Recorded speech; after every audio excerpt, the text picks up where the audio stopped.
What have you sacrificed by attending Oxford and not other universities? Crikey. Hi everyone, my name is Dr. Matt Williams. I'm a tutor in politics and what is known as the Access Fellow here at Jesus College at the University of Oxford. Let's dive in. So here's a really tricky one. Why do people get rejected from Oxford with perfect stats? Does it just come down to luck? What does perfect even mean? We sift through loads of data. So when someone applies to Oxford, we have data from their UCAS application. So that's things like school grades and personal statement and teacher reference. We also take data on admissions tests for many, but not all of our subjects. In this instance, someone's talking about English, and so they would have submitted examples of their written work as well. And if you are not deselected from all of those data, you also would come for an interview. So we have a lot of data available. I heard that on average we spend about 20 person hours on every application, which I can well imagine just because we have to sift through all of that data.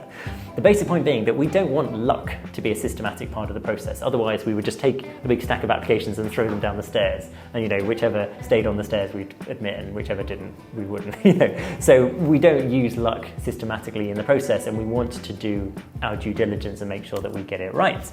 Of course, sometimes when you're trying to gauge someone's academic potential, it can be really hard from the data that we have. We're trying to guess not only how good you are now, but how good are you going to be in 3 years' time. And that is an inherently difficult task. And so I suppose in that sense, you could argue that aspects of luck might creep in the sense of whether or not you happen to perform well at interview, whether or not you're not sick on the day of admissions test. Those sorts of elements will come into any application process, job applications, university applications, and so on. But as I say, by using loads of data, we try as far as possible to minimize the role of luck, which of course, as I hope you'd understand, is what we should be doing. Why do people get rejected with perfect stats? I suppose I would question the perfection of their stats. I don't think it's likely that we would deny someone a place if they had a perfect application. I think there's sometimes, for example, a suspicion that we reject people with perfect grades just because they come from certain schools that we deem to be unacceptable for whatever reason. We don't do that. That's just not a thing. It's not true. So it's likely that these individuals are not actually perfect across the board. What we tend to find is that one of the better predictors of if someone is selected for interview is how well they perform on admissions tests.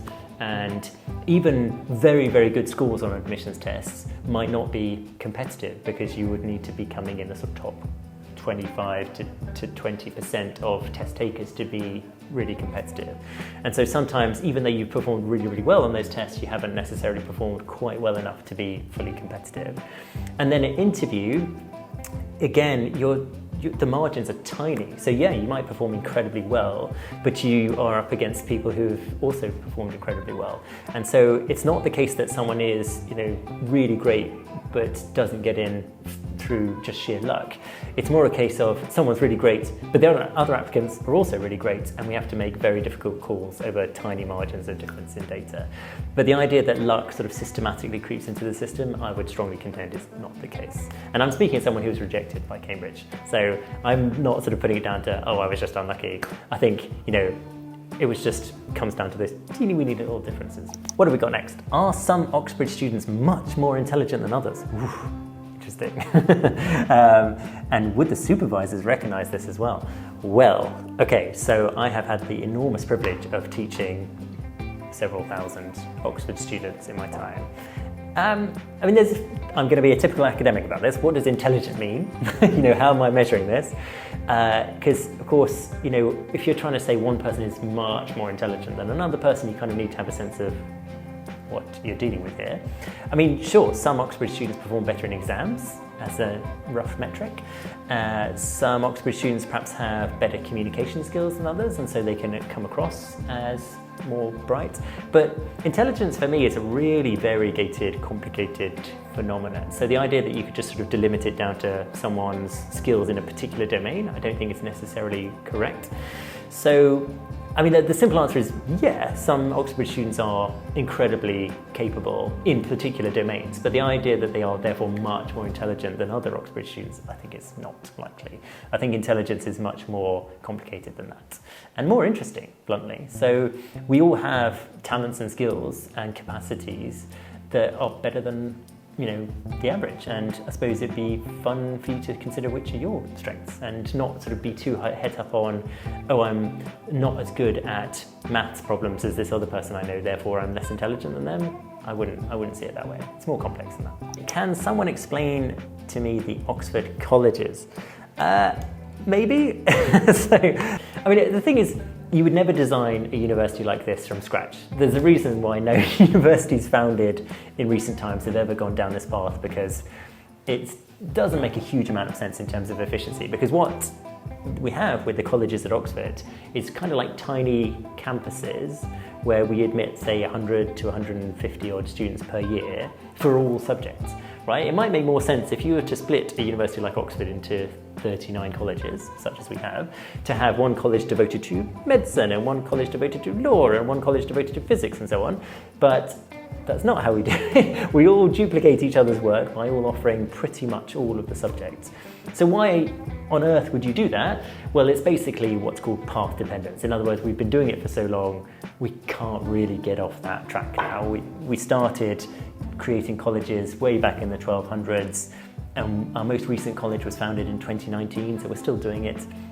It has, by the way, some enormous benefits. So although it's kind of inefficient in the sense that we're all copying each other to a certain extent, it does mean that students, when they come to Oxford, are in this quite small, really welcoming and supportive community, whilst also simultaneously being at a large university with 25,000 people. So you get the benefits of sort of proximity and scale simultaneously. So when people come to Jesus College, there'll be about 110 or so students in a year group. They'll get to know each other really quickly. They'll get to know all the support arrangements within the first week. And yet they're also tapped into this network of one of the world's best universities with the facilities and the resources that come with that. So there are some magnificent advantages to colleges. They are quite inefficient, but it works for us. And what I would advise people is not to get too hung up on college choice, because academically it doesn't make a difference. It doesn't matter which college you go to, you'll get the same degree and you'll get the same fantastic education. So you're more choosing based on things like facilities and where you'd like to live and stuff like that.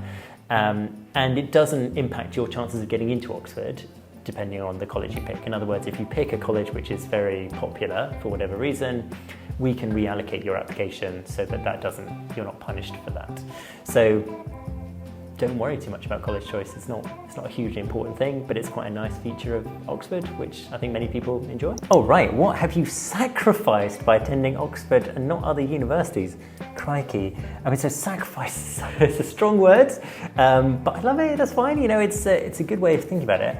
I suppose I've got a bit of experience at different universities. I was an undergraduate at Bristol University, and then I came to Oxford as a master's and doctoral student, and I've taught a lot of Oxford students, so I can see, if you like, different aspects.